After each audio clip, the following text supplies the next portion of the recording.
Hi hello ನಮಸ್ಕಾರ, welcome to mister D pictures. ನಾನು ನಿಮ್ಮ ಗೌತಮ್.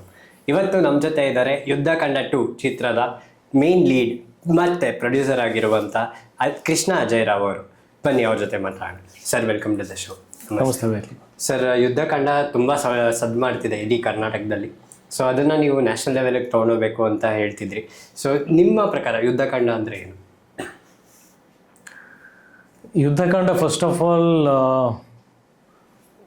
ಈ ಚಿಕ್ಕ ಮಕ್ಕಳಿಗೆ ಮತ್ತು ಹೆಣ್ಮಕ್ಳಿಗೆ ಆಗಿರ್ತಕ್ಕಂಥ ಅತ್ಯಾಚಾರ, ದೌರ್ಜನ್ಯದ ಬಗ್ಗೆ ಒಂದು ಹೋರಾಟ ಫಾರ್ ರೈಟ್ ಟೈಮ್ ಜಸ್ಟಿಸ್. ಅಂದರೆ ಸರಿಯಾದ ಸಮಯದಲ್ಲಿ ನ್ಯಾಯ ಸಿಗಬೇಕು. ನ್ಯಾಯ ಸಿಗದೇ ಇದ್ದಾಗ ಅದು ಇನ್ನೊಂದು ಕ್ರೈಮಿಗೆ ನಾಂದಿ ಹಾಡುತ್ತೆ. ಆಮೇಲೆ ಮಾನಸಿಕ ಒತ್ತಡ ಏನಾಗಿರುತ್ತಲ್ಲ, ಅದ್ರ ಬಗ್ಗೆ ನಾವು ಅದನ್ನು ತೂಕ ಹಾಕೋಕ್ಕಾಗಲ್ಲ, ಅದನ್ನು ಲೆಕ್ಕನೂ ಹಾಕೋಕ್ಕಾಗಲ್ಲ, ಅದು ಎಷ್ಟು ಮಟ್ಟಿಗೆ ಪರಿಣಾಮ ಬೀರಿರುತ್ತೆ ಅನ್ನೋದು. ಸೊ ಆ ವಿಚಾರವಾಗಿ ಹೋರಾಡಬೇಕಾಗಿರೋದು ನಾವು ಗಂಡು ಮಕ್ಕಳು. ಆಮೇಲೆ ನ್ಯಾಯಾಂಗ ವ್ಯವಸ್ಥೆಯಲ್ಲಿ, ಸಮಾಜದ ವ್ಯವಸ್ಥೆಯಲ್ಲಿ ಒಂದಷ್ಟು ಸುಧಾರಣೆ, ಬದಲಾವಣೆಗಳು ಬರಬೇಕು. ಆ ವಿಚಾರದಲ್ಲಿ ಒಂದು ಸಿನಿಮ್ಯಾಟಿಕ್ ವೇನಲ್ಲಿ ಹೇಳಕ್ಕೆ ಹೊರಟಿರೋದೇ ಯುದ್ಧಕಾಂಡ. ಸೊ ಸರ್, ನಾವು ಕೋರ್ಟ್ ರೂಮ್ ಡ್ರಾಮಾಸ್ ಎಲ್ಲ ನೋಡಿದಾಗ ಯೂಶಲಿ ನಮ್ಮ ನ್ಯಾಯದೇವತೆಗೆ ಕಣ್ಣಿಗೆ ಬಟ್ಟೆ ಕಟ್ಟಿರ್ತೀವಿ. ಸೊ ಪ್ರತಿ ಫಿಲಿಮೇ ಆಗಿರ್ಬೋದು, ಮೂವಿ ವೈಸ್ ನಾವು ತೊಗೊಂಡಾಗ ತೆಲುಗುಲಾಗಿರಲಿ, ತಮಿಳಾಗಿರಲಿ, ಒಂದು ಹೆಣ್ಣಿನ ಮೇಲೆ ಶೋಷಣೆ ಆದಾಗ ಅದೇ ಒಂದು ನ್ಯಾಯದೇವತೆನೂ ಹೆಣ್ಣಿನ ರೂಪದಲ್ಲೇ ಇರೋದು. ಸೊ ಅವ್ರಿಗೆ ಬಟ್ಟೆ ಕಟ್ಟಿರಬೇಕಾದ್ರೆ ಸೊ ಅವ್ರಿಗೆ ಎಲ್ಲಿ ನ್ಯಾಯ ಕಾಣಿಸುತ್ತೆ ಅಂತ. ಸೊ ಅದ್ರ ಬಗ್ಗೆ ನಿಮ್ಮ ಅನಿಸಿಕೆ?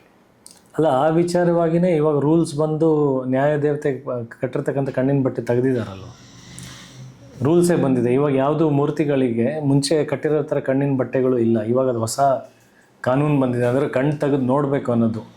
ಸೊ ಅಲ್ಲಿ ನ್ಯಾಯಾಂಗ ವ್ಯವಸ್ಥೆನಲ್ಲೂ ಕೂಡ ಈ ಥರದ ವಿಚಾರಗಳು, ಈ ಥರದ್ದು ಬದಲಾವಣೆಗಳು ಆಗಬೇಕು ಅಂತ ಅವರೇ ಸ್ವಯಂ ಪ್ರೇರಿತನೂ ಆಗಿದ್ದಾರೆ. ಅದೇ ಟೈಮಲ್ಲೇ ಅದಕ್ಕೆ ಅನುಸಾರವಾಗಿ ನಮ್ಮ ಸಿನಿಮಾಗಳು ಕೂಡ ಅದೇ ಸಿದ್ಧಾಂತಗಳನ್ನು ಇಟ್ಕೊಂಡು ಬರೀ ಕಣ್ಣಿಗೆ ಬಟ್ಟೆ ಕಟ್ಕೊಂಡು ನಾವು ನ್ಯಾಯನ ತೂಕ ಮಾಡೋಕ್ಕಾಗಲ್ಲ. ಅಂದರೆ ಕಣ್ಣಿಗೆ ಬಟ್ಟೆ ಕಟ್ಕೊಂಡು ನೀವು ನ್ಯಾಯ ಕೊಡೋದು ಹೇಗೆ ಅಂದರೆ, ತಕಡಿನಲ್ಲಿ ಬರೀ ಸಾಕ್ಷಿ ಆಧಾರಗಳ ಮೇಲೆ ಮಾತ್ರ ಅದಕ್ಕೆ ನ್ಯಾಯ ಸಿಗುತ್ತೆ. ಈಗ ರೇಪ್ ಅಂತ ನಡೆದಾಗ ಅದಕ್ಕೆ ಐ ವಿಟ್ನೆಸ್ ಕೇಳ್ತಾರೆ, ಬೇರೆ ಬೇರೆ ಥರದ DNA ಎಲ್ಲ ಕೇಳ್ತಾರೆ. ಇಲ್ಲಿ ಕಣ್ಣಿಗೆ ಬಟ್ಟೆ ಕಟ್ಟಿರೋದು ಇವತ್ತು ಕಾನೂನಾತ್ಮಕವಾಗಿಯೂ ಜಾರಿಗೆ ಬಂದಿದೆ. ಆ್ಯಂಡ್ ನಮ್ಮ ಸಿನಿಮಾ ಕೂಡ ಅದೇ ಉದ್ದೇಶನ ಹೇಳ್ತದೆ. ಕಣ್ಣು ತೆಗೆದು ನೋಡಿ, ಕೆಲವೊಂದು ಭಾವನೆಗಳಿಂದ ಕೆಲವೊಂದು ಸತ್ಯಗಳು ಮುಚ್ಚಾಕುವಂಥ ಪ್ರಯತ್ನಗಳು ಬಂದಿರ್ತವೆ. ಕೆಲವೊಂದು ಏನಂತಾರೆ, ಆರೋಪ ಅನ್ಯಾಯ ಮಾಡದಿರೋರ ಮೇಲೂ ಹೇರಿರ್ತಾರೆ. ಸೊ ಈ ಥರದ ವಿಚಾರಗಳು ಬಂದಿರ್ತವೆ. ಇದನ್ನು ಕಣ್ಣು ತೆಗೆದು ಪರೋಕ್ಷವಾಗಿ ಅದನ್ನು ನೋಡಿ ನ್ಯಾಯ ಕೊಡಬೇಕಾಗತ್ತೆ. ಇವತ್ತು ಆ ಥರದ ವ್ಯವಸ್ಥೆ ಬರಬೇಕು. ನಾಟ್ ಓನ್ಲಿ ಆನ್ ಏನಂತಾರೆ ಆಧಾರಗಳು, ಸಾಕ್ಷಿ ಮೇಲಲ್ಲದೆ ಇಲ್ಲಿಂದನೂ ಯೋಚನೆ ಮಾಡಿ ಇವತ್ತು ನ್ಯಾಯ ಕೊಡಬೇಕಾಗಿದೆ. ಸರ್, ಒಂದು ಕತ್ತಲೆಯ ಜಗತ್ತಿನಿಂದ ಯುದ್ಧಕಾಂಡ ಹೇಗೆ ಬೆಳಕಿಗೆ ಬರುತ್ತೆ? ಲೈಕ್ ಇವಾಗ ನ್ಯಾಯದೇವತೆಗೆ ಕತ್ಲಿನ ಬಟ್ಟೆ ಕಟ್ಟಿರ್ತಾರೆ, ಅದು ಕಪ್ಪು. ನೀವು ಒಬ್ಬ ಲಾಯರ್ ಆಗಿ ಬಟ್ಟೆ ಧರಿಸಿರೋದು ಕಪ್ಪು. ಸೊ ಆ ಕತ್ತಲೆ ಜಗತ್ತಿನಿಂದ ನೀವು ನ್ಯಾಯದ ವಿರುದ್ಧ ಹೇಗೆ ಬೆಳಕಿನ ತರ್ತೀರಾ ಅಂತ. ಒಳಗಡೆ ಬಿಳಿ ಶರ್ಟ್ ಇದೆಯಲ್ಲ ಸರ್, ಒಳಗಡೆ ಇರ್ತಕ್ಕಂಥ ಸತ್ಯ ಅನ್ನೋದೇ ಅದೇ ಪ್ಯೂರಿಟಿ ಇದೆಯಲ್ಲ, ಅದು ಆಚೆ ಬರಬೇಕಂದ್ರೆ ಅದೇ ಕಪ್ ಕೋಟ್ ನಾವು ಏನೇನು ಹಾಕ್ಕೊಂಡಿದ್ದೀವಿ ನಮ್ಮ ಮನಸ್ಸಿನಲ್ಲಿ. ಒಂದು ಹೆಣ್ಣಿನ ನಾವು ನೋಡೋ ರೀತಿ, ಇವಾಗ ಯಾರಿಗಾದರೂ ಒಂದು ಹೆಣ್ಣಿಗೆ ಶೋಷಣೆ ಆದರೆ, ಅವಳಿಗೆ ಅತ್ಯಾಚಾರ ಆದರೆ, ನಾವು ಯಾರು ಅವಳಿಗೆ ಆ ಥರ ಮಾಡಿದಾನೋ ಅವನನ್ನು ನಾವು ದ್ವೇಷಿಸಿ, ಅವನನ್ನು ನಾವು ಕ್ರೂರಿಯಾಗಿ ನೋಡೋದಲ್ಲದೆ ಇವಳನ್ನು ನಾವು ಕೀಳಾಗಿ ನೋಡ್ತೀವಿ. ಅವಳನ್ನ ಯಾರೂ ಮದುವೆನೇ ಆಗಲ್ಲ. ಎಷ್ಟು ಜನ ಇದ್ದಾರೆ ಹೇಳಿ, ಅವಳಿಗೆ ರೇಪ್ ಆದ್ರೂ ಅಥವಾ ಬೇರೆ ಏನೇ ಒಂದು ಆ ಥರದ ಪರಿಸ್ಥಿತಿ ಆದರೂ ಸ್ಟಿಲ್ ನಾನು ನಿಲ್ತೀನಿ, ಮದುವೆ ಆಗ್ತೀನಿ, ಭಾಳ ಕಡಿಮೆ ಜನ. ಸೊ ಆ ಥರದ ಮನಸ್ಥಿತಿ, ಅದು ಅವಳಿಗೆ ಧೈರ್ಯ ಕೊಡೋವಂಥ, ಅವಳಿಗೆ ಬಾಳು ಕೊಡೋವಂಥ ಒಂದು ಸಮಾಜ ಸೃಷ್ಟಿ ಆಗಬೇಕು. ಅವಳನ್ನ ಯಾವುದೇ ಕಾರಣಕ್ಕೂ ಕೀಳಾಗಿ ನೋಡಬಾರ್ದು. ಆ ಥರದ್ದು ಸೃಷ್ಟಿ ಆಗಬೇಕು. ಅದೇ ಕತ್ಲಿನಿಂದ ಬೆಳಕಿಗೆ ಬರಬೇಕಂದ್ರೆ ಈ ಥರದ ವಿಚಾರಗಳು, ಮನೋಭಾವನೆಗಳು, ಅದ್ರ ಮೇಲೆ ಕಟ್ಟಿರ್ತಕ್ಕಂಥ ಪಟ್ಟಿನ ನಾವು ತೆಗಿಬೇಕು. ಸರ್, ನಮ್ಮ ಯುಗಗಳಲ್ಲಿ ನೋಡ್ಕೊಂಡು ಹೋದರೆ, according to our mythology, first ರಾಕ್ಷಸರು ಬಂದು ಹೆಣ್ಣಿನ ಅಪಹಾರ ಮಾಡ್ಕೊಂಡು ಹೋದ್ರು. ಮೈಥಾಲಜಿ ಅನ್ನಲ್ಲ, ನನಗೆ ಅದು ಹಿಸ್ಟ್ರಿ. ಅದು ಓಕೆ, ಹಿಸ್ಟ್ರಿ ಅಂತಲೇ ತೊಗೊಳ್ಳೋಣ. ಫಸ್ಟ್ ರಾಕ್ಷಸರು ಬಂದರು, ಹೆಣ್ಣಿನ ಅಪಹಾರ ಮಾಡ್ಕೊಂಡು ಹೋದ್ರು. ಮತ್ತು ಅಣ್ಣ ತಮ್ಮಂದರೆ ನೆಕ್ಸ್ಟ್ ಯುಗಕ್ಕೆ ಬಂದರೆ ಅಣ್ಣ ತಮ್ಮಂದ್ರ ಮಧ್ಯೆ ಒಂದು ಹೆಣ್ಣು ಸಿಕ್ಕಾಕೊಂಡು ಸಫರ್ ಆದರು. ಇವಾಗ ಸಮಾಜದ ನಡುವೆ ಹೆಣ್ಣು ಸಿಕ್ಕಾಕೊಂಡು ಸಫರ್ ಆಗ್ತಿದ್ದಾರೆ. ಸೊ ಅದಕ್ಕೆ ನಾವು ಏನು ಸ್ಟ್ಯಾಂಡ್ಸ್ ತೊಗೊಳಕ್ಕಾಗ್ತಿಲ್ಲ. ಆ 2 ಯುಗಗಳಲ್ಲಿ ಕೃಷ್ಣ ಅನ್ನೋರು ಬಂದು, ಕೃಷ್ಣ ಆಗಿರಲಿ ರಾಮ ಆಗಿರಲಿ ಬಂದು ನಿಂತು ಅವ್ರು ಹೋರಾಡಿದ್ರು.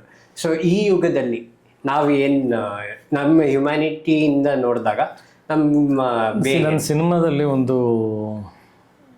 ಸಾಲಿದೆ, ಅಂದರೆ ಪ್ರಪಂಚದಲ್ಲಿ ಅಧರ್ಮ ಹೆಚ್ಚಾದಾಗೆಲ್ಲ ಒಂದಲ್ಲ ಒಂದು ರೀತಿಯಲ್ಲಿ ಕೃಷ್ಣ ಅವತಾರ ತಾಳಿ ಬರ್ತಾನೆ ಅಂತ. ಅಂದರೆ ಅದು ಪ್ರತಿ ಸಲ ನಾವೇನು ಕಲ್ಪನೆಯಲ್ಲಿ ನೋಡ್ತೀವಲ್ಲ ಕೃಷ್ಣ ಅದೇ ಥರನೇ ಇಳಿದು ಬಂದು ಹೋರಾಡ್ತಾನೆ ಅನ್ನೋದಲ್ಲ, ಪ್ರತಿಯೊಬ್ಬರು ಅವತಾರ ತಾಳಬೇಕಾಗಿದೆ. ಇವಾಗ ನೀವು ಒಂದು ಅವತಾರ ತಾಳಬೇಕು, ನಾನು ಒಂದು ಅವತಾರ ತಾಳಬೇಕು. ಇವಾಗ ನಿಂತು ನಾನು ಒಂದು ಯುದ್ಧಕಾಂಡ ಸಿನಿಮಾ ಮಾಡಿ ಏನೋ ಅಂದ್ರೆ ಒಂದು ಪರಿವರ್ತನೆ ಮಾಡೋಕ್ಕೆ ಟ್ರೈ ಮಾಡ್ತೀನಿ ಅಂದರೆ ನನ್ನೊಂದು ಕೃಷ್ಣನ ಅವತಾರ ಅಂತ ನಾನು ಹೇಳ್ತೀನಿ. ಒಂದು ಲಾಯರ್ ಒಂದು ಕೃಷ್ಣನ ಅವತಾರ, ಒಬ್ಬ ಪೊಲೀಸ್ ಒಂದು ಕೃಷ್ಣನ ಅವತಾರ, ಒಬ್ಬ ಜಡ್ಜ್ ಒಂದು ಕೃಷ್ಣನ ಅವತಾರ ಆಗಬೇಕು. ಅಂದರೆ ಧರ್ಮದ ಹೋರಾಟಕ್ಕಾಗಿ, ಅಂದರೆ ಸತ್ಯ ನ್ಯಾಯನೇ ಧರ್ಮ, ಅದು ಜಾತಿ ಅಲ್ಲ ಇನ್ನೊಂದಲ್ಲ, ಸತ್ಯ ಮತ್ತು ನ್ಯಾಯನೇ ಧರ್ಮ. ಆ ಧರ್ಮದ ಹೋರಾಟಕ್ಕೆ ಯಾರು ನಿಲ್ತಾನೋ ಅವನು ಒಬ್ಬ ದೇವರಿನ ಅವತಾರ. ಅದು ಕೃಷ್ಣ ಆಗಿರ್ಬೋದು, ಶಿವ ಆಗಿರ್ಬೋದು, ನೀವು ಯಾವ ದೇವ್ರು ನಂಬ್ತೀರ ಆ ದೇವರು ಒಂದು ಅವತಾರ ತಾಳ್ಬೇಕಂತಂದರೆ ಪ್ರತಿಯೊಬ್ಬರು ಆ ನಿಟ್ಟಿನಲ್ಲಿ ನಡಿಬೇಕಾಗತ್ತೆ. ಆ ಥರದ್ದು ವಿಚಾರ ಮಾಡಿದರೆ ನೀವು ಒಂದು ಅವತಾರ, ಕೆಟ್ಟದಾಗಿ ನೀವು ವಿಚಾರ ಮಾಡಿದರೆ ನೀವು ರಾಕ್ಷಸನ ಅವತಾರ, ಒಳ್ಳೆತನದ ವಿಚಾರ ಮಾಡಿದರೆ ನೀವು ದೇವರ ಅವತಾರ ಅಷ್ಟೇ. ಇವಾಗ ನಾವು ನೋಡ್ತಾ ಇರೋ ಪರಿಸ್ಥಿತಿಗಳಲ್ಲಿ ಕೆಲವೊಂದು ತುಂಬ ನಮ್ಮ ಕೈ ಮೀರಿ ಹೊರಟೋಗಿದೆ ಈಗಿನ ಸಮಾಜದ ವ್ಯವಸ್ಥೆಗಳು. ನಾವು ಅದನ್ನು ತಡೆ ಹಾಕೋಕ್ಕೂ ಆಗಲ್ಲ, ಈ ಕಡೆ ಬಿಟ್ಕೊಡೋಕ್ಕೂ ಆಗಲ್ಲ. ಸೊ ನಾವು ಅದರಲ್ಲಿ ಸಿಕ್ಕಾಕೊಂಡಿದ್ದೀರಿ. ಯುದ್ಧಕಾಂಡದಿಂದ ಎಷ್ಟು ಇಂಪ್ಯಾಕ್ಟ್ ಬೀಳ್ತಿದೆ ಜನದ ಮೇಲೆ ಮೂವಿ ಬಂದಾದರೆ?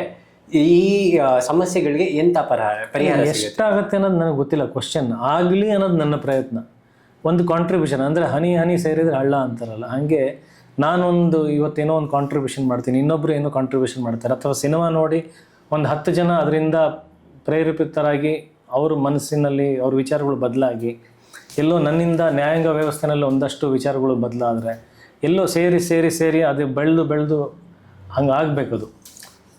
ಈ ಸಿನಿಮಾಯಿಂದನೇ ಎಷ್ಟಾಗ್ಬಿಡುತ್ತೆ ಇವತ್ತು ಅನ್ನೋದು ನನಗೆ ಗೊತ್ತಿಲ್ಲ. ನಂದೊಂದು ಪ್ರಯತ್ನ, ನಂದೊಂದು ಕಾಂಟ್ರಿಬ್ಯೂಷನ್ ಸೊಸೈಟಿಗೆ ಅಷ್ಟೇ ಅದು. ಸರ್, ಇವಾಗ ನೀವು ಇಟ್ಟಿರೋ ಎಲ್ಲ ಫಸ್ಟ್ ಸ್ಟೆಪ್ಪಲ್ಲೂ ಸೂಪರ್ ಹಿಟ್ ಕೊಟ್ಟಿದ್ದೀರಾ. ನಿಮ್ಮ ಪ್ರೊಡಕ್ಷನ್ ವೈಸ್ ಆಗಿರ್ಬೋದು, Krishna Leela was very super hit.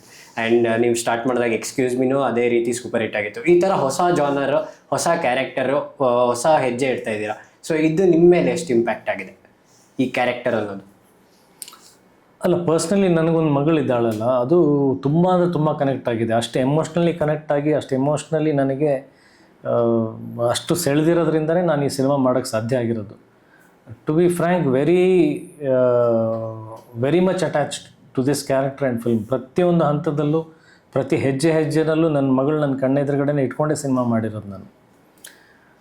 ಇಂಥ ಒಂದು ದಿನ ಇಲ್ಲ ಶೂಟಿಂಗ್ ಸೆಟ್ಟಲ್ಲಿ, ಇಂಥ ಒಂದು ಕ್ಷಣ ಇಲ್ಲ ನನ್ನ ಮಗಳನ್ನ ನಾನು ಮರೆತು ಶೂಟಿಂಗ್ ಮಾಡಿರೋದು. ಅಷ್ಟು ಕನೆಕ್ಟಾಗಿ ಮಾಡಿರೋದು ನಾನು. ಬಹುಶಃ ಅದಕ್ಕೆ ಅಷ್ಟು ಆನೆಸ್ಟಿಯಿಂದ ನನ್ನ ಪರ್ಫಾರ್ಮೆನ್ಸ್ ಬಂದಿರೋದು, ಅಷ್ಟು ಎಮೋಷ್ನಲಿ ಅದನ್ನ ನಾನು ಏನಂತಾರೆ ಕನೆಕ್ಟ್ ಆಗೋಕ್ಕೆ ಸಾಧ್ಯ ಆಗಿತ್ತು as an artist. And cinema ನೋಡಬೇಕಾದ್ರೆ ಐ ಆಮ್ ವೆರಿ ಶ್ಯೂರ್ ಅಷ್ಟೇ ಕನೆಕ್ಷನ್ ಆಡಿಯನ್ಸಿಗೆ ಆಗುತ್ತೆ. ಯಾವಾಗ ಒಬ್ಬ ಆರ್ಟಿಸ್ಟ್ ಪ್ಯೂರ್ಲಿ ಆ್ಯಕ್ಟ್ ಮಾಡ್ತಾನಲ್ಲ,